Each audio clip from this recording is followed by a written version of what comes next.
चलिए, तो आज हम लोग सर्वसंख्या के सूत्र पे बात करेंगे कि बीजगणित में सर्वसंख्या का सूत्र क्या होता है। ठीक है, आप लोग ध्यान से समझेंगे। जिसको जहां पे भी समझ में ना आए वहीं पे हमसे पूछ सकता है, लेकिन एक बार में ही आप लोग समझने का प्रयास करिएगा।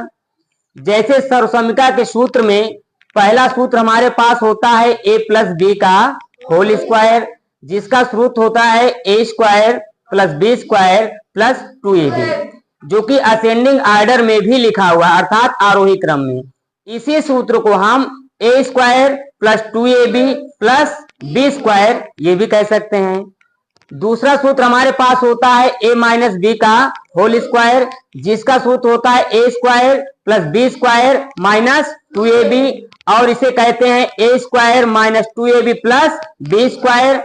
ए प्लस बी का होल क्यूब का जो सूत्र होता है वो होता है A cube plus B cube plus 3ab कोष्टक में ए प्लस बी। चौथा सूत्र हमारे पास होता है ए माइनस बी का होल क्यूब, जिसका सूत्र होता है A cube minus B cube minus 3ab कोष्टक में ए माइनस बी। चौथा सूत्र पे, पांचवें सूत्र पे हम बात करेंगे ए स्क्वायर माइनस बी स्क्वायर के सूत्र पे, जो होता है एक कोष्टक में ए प्लस बी और दूसरे कोष्टक में होता है ए माइनस बी। अगला सूत्र हमारे पास होता है A plus B plus C का होल स्क्वायर, जो होता है A square plus B square plus C square plus 2ab plus 2bc plus 2ca। ठीक, और इसी सूत्र पे आधारित 3-4 फार्मूले और बनेंगे, जिसे आप लोग आसानी से करेंगे। केवल एक बार हम इसे समझाएंगे, इसके बाद इसका जो अगला सूत्र हम बता रहे हैं जो होता है A minus B minus C का होल स्क्वायर, इस सूत्र को आप लोग आसानी से बताएंगे। अगला सूत्र इसी पे हम बात करेंगे A plus B minus C का होल स्क्वायर। ठीक है, आइए देखते हैं। जैसे ए प्लस बी का होल स्क्वायर बराबर होता है A square plus B square plus 2ab, अगर इसे हमें सिद्ध करना पड़ा, बताना पड़ा कि इसके बराबर ये कैसे होता है, इतना आया कैसे, तो आइए हम लोग इसको समझते हैं। ए प्लस बी का होल स्क्वायर, आप लोगों ने अंक गणित में भी एक चैप्टर पढ़ा होगा, बेस एंड पावर। क्या पढ़ा है? बिल्कुल, बेस एंड पावर। बेस माने होता है आधार, क्या होता है? आधार, और पावर माने होती है घात। पावर माने क्या होती है? घात। तो कहने का मतलब ये हो गया कि आधार में जितनी घात लगी होती है आप उसको उतनी बार गुणा करते हैं। जैसे एक एग्जाम्पल के माध्यम से हम समझने का प्रयास करेंगे। अगर हमारे पास लिखा है 45 टू दी पावर 2, है ना, अर्थात 45 का होल स्क्वायर लिखा हुआ है, तो इसमें बेटा जो आधार मानी जाएगी वो माना जाएगा कितना? 45। कितना माना जाएगा? 45। ये हुआ आधार, और इसके ऊपर जो 2 लिखा हुआ है इसी को हम लोग कहते हैं घात। क्या कहते हैं? घात। तो इसे हम कुछ ऐसे लिख सकते हैं 45 इंटू 45। अगर इस विधि में लिख करके गुणा करेंगे तो ऐसी विधि में लिख करके गुणा करने को कहते हैं पंक्ति विधि। क्योंकि होता क्या है, गुणा करने की जो विधि होती, विधि आप लोग समझते हैं ना, रूल्स, मेथड, नियम, माने जो गुणा करने की जो विधि होती है हमारे पास, ये आप लोग देख सकते हैं। गुणा करने की जो विधि होती है वो 2 प्रकार की होती है। कितने प्रकार की? 2 प्रकार की। गुणा करने की विधि जो होती है वो 2 प्रकार की होती है। जो पहली विधि होती है स्तंभ विधि, और दूसरी विधि का नाम होता है पंक्ति विधि। ठीक है, अच्छा, पंक्ति विधि से आप गुणा करिए या फिर स्तंभ विधि से गुणा करिए, उसका जो गुणनफल होगा उसमें कोई परिवर्तन नहीं होगा। विधि क्यों ना बदली गई, लेकिन उसका जो परिणाम होगा वो सेम होगा। जैसे अब यहाँ पे ए प्लस बी का होल स्क्वायर, इस सूत्र की अगर हम बात करते हैं और इसको सिद्ध करने के लिए कहा गया कि सिद्ध करिए कि ए प्लस बी का होल स्क्वायर बराबर A square plus B square plus 2ab, या फिर A square plus 2ab plus B square. होता कैसे है, तो इसे हम 2 बार गुणा करके देख सकते हैं। देखिए, इसमें जो आधार है वो है ए प्लस बी। ठीक है, इसमें केवल ये मत कहना कि केवल ये ए आधार है, क्योंकि ये पूरा दो पद मिलाकर के एक संख्या बनी हुई है, तो ये आधार माना जाएगा हमारे पास a प्लस बी, और इसकी जो घात लिखी है 2, ये घात 2 ही मानी जाएगी। ठीक है, तो आधार में जितनी घात लगी होती है उसको हम उतने टाइम्स गुणा करते हैं। तो देख सकते हो इसमें 2 घात लगी है, तो इसे हम लिख सकते हैं a प्लस बी, और दूसरे कोष्टक में लिख सकते हैं a प्लस बी। अर्थात दोनों कोष्टक के बीच में अगर कभी चिन्ह लगा ना हो तो आप लोग समझ जाइए कि यहाँ पे गुणा का चिन्ह छुपा हुआ है। अर्थात दो कोष्टक के बीच में हमेशा काहे का चिन्ह होता है, गुणा का। कब? जब कोई चिन्ह यहाँ पे न दर्शाया जाए तब आप लोग बताएंगे कि यहाँ पे गुणा का चिन्ह है। अगर इस विधि से हम गुणा करेंगे तो इसे कहेंगे हम लोग पंक्ति विधि का गुणा। क्या कहेंगे? पंक्ति विधि का गुणा। समझिए, पहले पंक्ति विधि का गुणा करने के लिए हम लोग कैसे करेंगे, देख रहे हो ये दोनों कोष्टक का गुणा करना है। तो पहले कोष्टक में भी a प्लस बी लिखा हुआ है, दूसरे कोष्टक में भी a प्लस बी लिखा हुआ, अब दोनों का गुणा करना है। तो देखिए पहली संख्या का जो प्रथम पद है a, क्या लिखा हुआ है? a को आप लोग बाहर लिखेंगे, और ये वाले ब्रैकेट में जितनी भी संख्या लिखी उसको ब्रैकेट के अंदर ही लिखिए, छोटे ब्रैकेट के अंदर a प्लस बी। ठीक है, a प्लस बी। इसके बाद इसमें देख रहे हो प्लस बी बचा हुआ है ना, इस प्लस बी को कोष्टक के बाहर लिख दीजिए और ब्रैकेट्स के अंदर फिर इसको पूरा लिखेंगे a प्लस बी। बात समझ आई? अब जब इसका हम गुणा करेंगे तो ध्यान दीजिए, बीज गणित के गुणा करने के लिए हमें किन किन बातों का ध्यान रखना चाहिए। जरूरी ये होता है क्योंकि अभी तक हमने अंक गणित का गुणा सीखा। जब कोई चीज सीख ली जाती है इसके बाद उसका रिवीजन किया जाता है तो बहुत आसान लगता है। कोई भी कार्य को अगर आप पहली बार करते हैं तो शायद वो आपको कठिन लगता है, लेकिन अगर तन मन धन लगाकर कुछ कार्य में लग जाएंगे और समझने का प्रयास करेंगे तो कुछ समय बाद ऐसा होगा कि वही चीजें आपको सरल लगेंगी। जैसे देखिए यहाँ पे गुणा करने की बात हो रही, थोड़ा सा कठिनाई समझ में आ रही है कि इसको हम कैसे करें ना। अभी अंक गणित का गुणा जैसे आप लोगों ने सीखा, ये ऐसे करके 453 में अगर 23 का गुणा करने के लिए आ गया तो आप लोग ऐसे गुणा करते थे, 3 का पहाड़ा 3 बार पढ़ते थे, 3 तरीका 9, 3 5 15 की 5 हासिल 1, 3 चौक 12 1 13। फिर दूसरे अंक का गुणा करना होता तो यहाँ पे एक प्लेस छोड़ देते थे, यहां से लिखना प्रारंभ करते थे। 2 तिहाई 6, 2 पंचे 10, 2 चौको 8, 1 हासिल 9। फिर इसको क्या करते थे, जोड़ देते थे। 9 6 5 11, 3 1 4, 9 1 10। ये होता था आपका क्या, गुणनफल। क्या होता था? गुणनफल। क्या होता था? गुणनफल। ऐसे अंक गणित का गुणा करते थे ना। तो ध्यान दीजिएगा बीज गणित का। अच्छा, इसमें ध्यान रखने वाली क्या बात होती थी? इसमें ध्यान क्या रखा जाता था? चूंकि हमें पहाड़ा आता था तो बताया गया कि 3 का पहाड़ा हम 3 बार पढ़े, जितना आया। चूंकि 3 तरीक का 9 होता है तो 9 में केवल एक ही संख्या है, इकाई का अंक है, तो उसमें कैरी हासिल जिसे कहते हैं, हासिल लेने का कोई सवाल ही, इसमें हासिल बचा हुआ है। तो 3 तरीक का 9 पूरा लिखा गया। 3 का पहाड़ा 5 बार जब पढ़ा गया, 3 5 15 हुआ था। 15 2 डिजिट का नंबर होता है, तो इकाई वाली संख्या को लिख दिया गया था, दहाई वाली संख्या तो इसके आगे वाली संख्या में कैरी अर्थात हासिल छोड़ दिया गया था।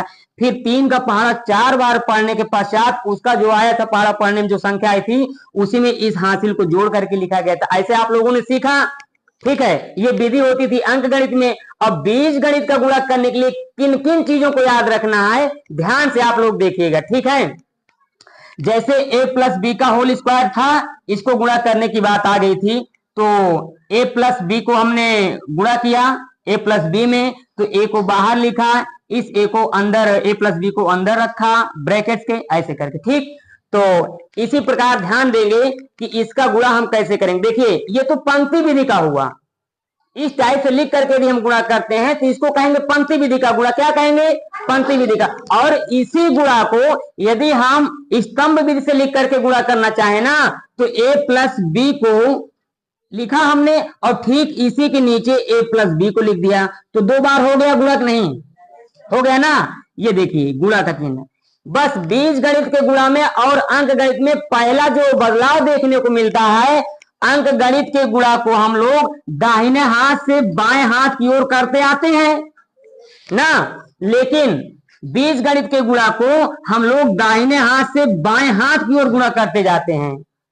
और किन किन बातों को याद रखना है, जरूरी ये है। तो पहले आइए हम इसको सीखते हैं, ध्यान से देखिएगा, ठीक है।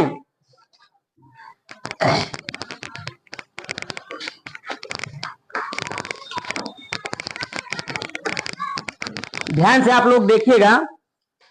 पहला नंबर हम लोग बात करेंगे चिन्हों के गुणा के बारे में। किसका? संख्या में जो चिन्ह लगा होता, पहला नंबर हम लोग चिन्हों का गुणा करेंगे। हर पंक्ति की बात करें, हर पद की बात करते हैं, हर पद का गुणा करेंगे तो उसके पहले हम चिन्हों का गुणा करेंगे। दूसरे नंबर पे हम लोग करेंगे अचर राशियों का गुणा, अचर राशियों का गुणा, अचर राशियों का गुणा। तीसरे बिंदु पे अगर हम बात करेंगे तो वो होगा चर राशियों का गुणा। किसका?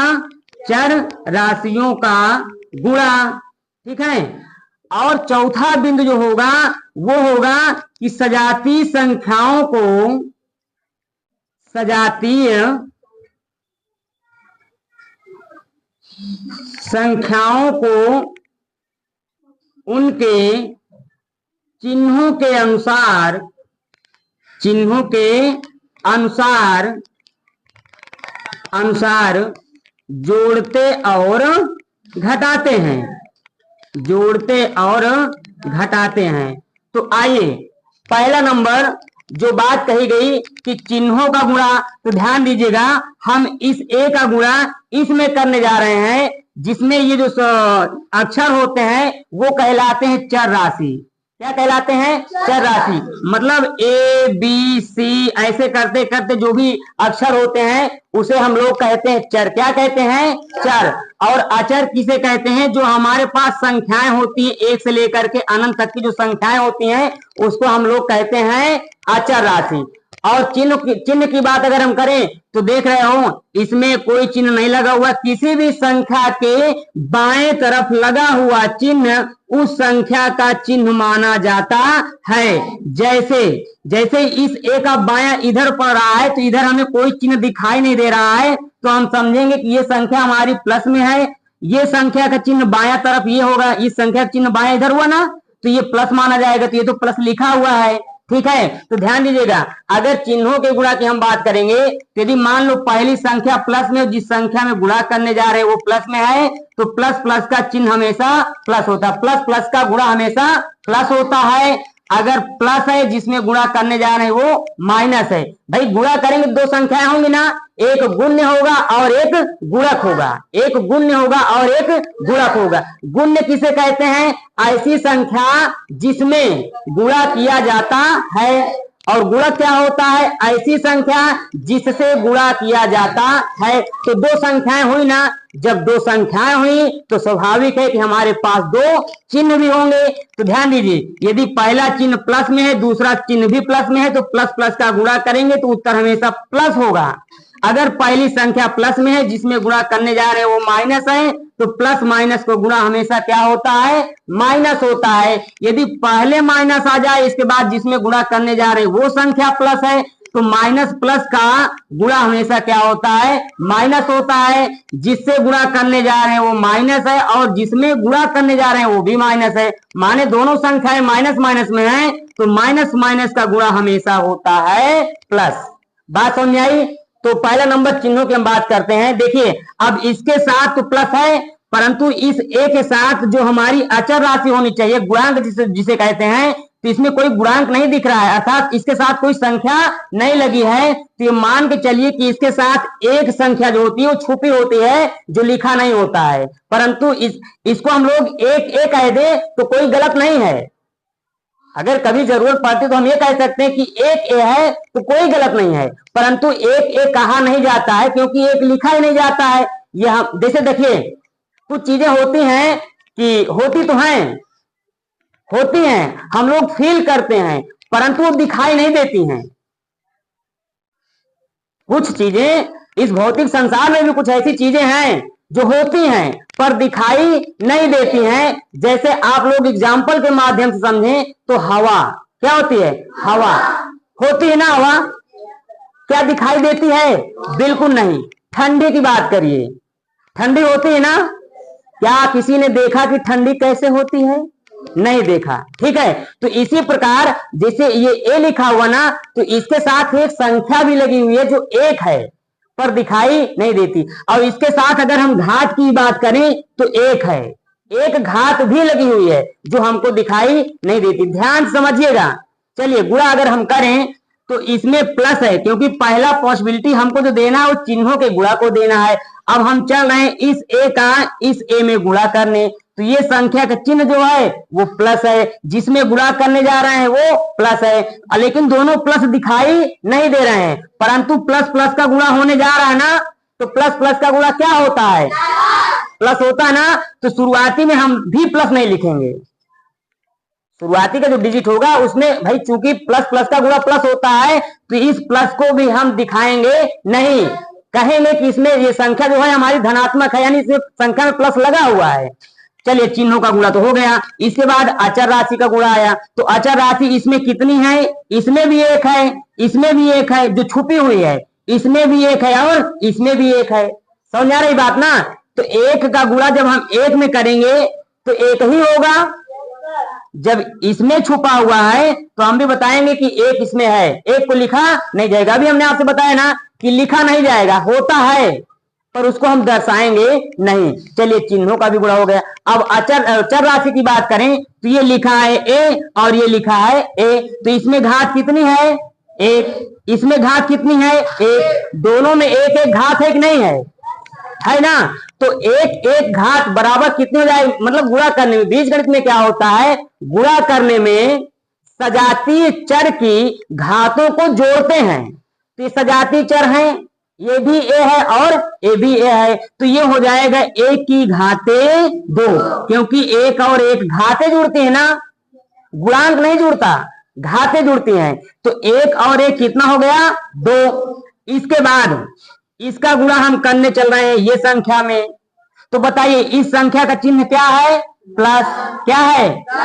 और इस बी का चिन्ह क्या है? प्लस। तो पहला नंबर हमें चिन्हों का ही तो गुणा करना है, तो प्लस प्लस का चिन्ह क्या होता है? अब यहाँ पे हम प्लस दर्शाएंगे, प्लस। चिन्हों का गुणा हो गया ना।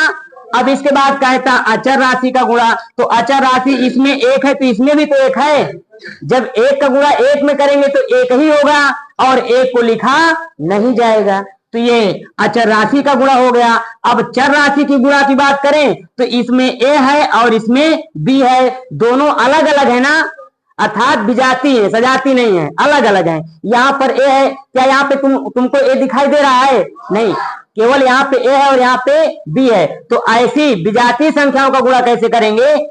आरोही क्रम के अनुसार पहले ए आता है तो हम लिख लेंगे ए, इसके बाद क्या आता है? बी। अब देखिए ए और बी दो चर राशियां हुई ना, दो चर राशियों के बीच में हमेशा गुणा का ही चिन्ह होता है, ए बी के बीच में कोई चिन्ह नहीं लगा ना। मान चलिए कि इसमें गुणा का चिन्ह हम लगा सकते हैं कभी जरूरत पड़े तो, ठीक है। अब इसके बाद इसका गुणा हम करने चल रहे हैं, इसमें इसका गुणा तो हो गया, इसका गुणा इसमें हो गया, ठीक। अब इसका गुणा बी का गुणा हम इस ए में करने चल रहे हैं, तो फिर वही क्रिया करेंगे। पहला नंबर चिन्हों का गुणा, तो इसका चिन्ह क्या है? प्लस। इसका चिन्ह क्या है? प्लस। तो प्लस प्लस का क्या होगा? प्लस हो गया।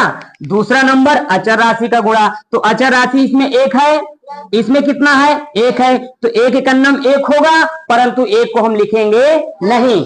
अब चर राशि का गुणा करेंगे तो ये बी लिखा हुआ है और ये ए लिखा हुआ है, तो पहले बी आ गया ना, इसके बाद ए आ गया, तो कभी बी ए नहीं लिखना, ऐसे करके नहीं लिखना बी ए, नहीं, गलत हो जाएगा। हमको आरोही क्रम के अनुसार पहले इस ए को लिखना है, इसके बाद बी को लिखना है। बात समझ आ रही है? अब देखो इसका गुणा हम इसमें करने चल रहे हैं, फिर वही कार्य, पहले चिन्हों का गुणा, तो पहले चिन्हों का गुणा करेंगे तो इस संख्या का चिन्ह क्या है? प्लस। इसका चिन्ह क्या है? प्लस। तो प्लस प्लस का क्या होगा? प्लस होगा ना, होगा कि नहीं होगा? इसके बाद अचर राशि का गुणा करेंगे तो एक है और एक है, एक का गुणा एक में करेंगे तो एक लिखा नहीं जाएगा, बराबर। इसके बाद चर राशि का गुणा करेंगे तो ये बी है और ये बी है, सजाती चर है, ये भी बी है और ए भी है। सजाती चर में गुणा करने पर घातें जुड़ जाती हैं, तो इस बी की घात कितनी है? एक है ना, और इस बी की घात कितनी है? लिखा तो नहीं है, तब कैसे कह रहे हो एक है? हाँ, एक घात इसमें लगी हुई है जो दिखाई नहीं देती, तो एक घात इसकी और एक घात इसकी, अर्थात b की घात कितनी हो गई? 2। बराबर। इसके बाद चौथे नंबर की अब हम बात करेंगे कि सजातीय संख्याओं को उनके चिन्ह के अनुसार जोड़ते और घटाते हैं। ठीक, तो देखिए ये a की घात 2 है। सजातीय संख्याओं की पहचान हम कैसे करते हैं? संख्याओं से नहीं करते, उनके चरों की घातों से करते हैं। अगर सजातीय चर हैं, उनकी घातें भी बराबर हैं, ठीक है, तब हम उसको कहेंगे सजातीय है। देखिए a की घात 2 है, कहीं पर भी आगे a की घात 2 नहीं लिखा, अर्थात इसकी सजातीय राशि कहीं नहीं है, तो इसको हम उज्ज्यों का त्यों उतार लेंगे। ठीक, इसके बाद ये ए बी लिखा हुआ है और देख सकते हो ये भी ए बी लिखा हुआ है। अभी इसके हमने पहले बताया था कि इसके साथ एक लिखा नहीं है, परंतु एक है ना, इसके साथ भी एक लिख सकते थे परंतु लिखा नहीं जाता है। अब बताइए एक यह है, एक यह है, कितने ए बी हो गए? एक ए बी ये है और एक ए बी ये है, तो दोनों को जोड़ देंगे तो ए बी मिलकर कितने ए बी हो गए? तो इसको हम लिख सकते हैं प्लस 2ab।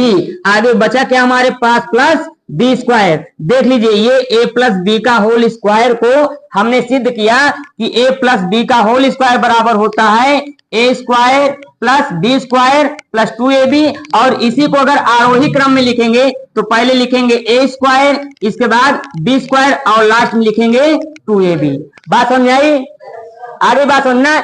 इसी प्रकार आप लोग a माइनस बी को a माइनस बी का होल स्क्वायर, इसको सिद्ध करके बताइए कि a माइनस बी का होल स्क्वायर बराबर a square plus B square minus 2ab होता है। इसको आप लोग प्रूव्ड करके बनाइएगा। ठीक,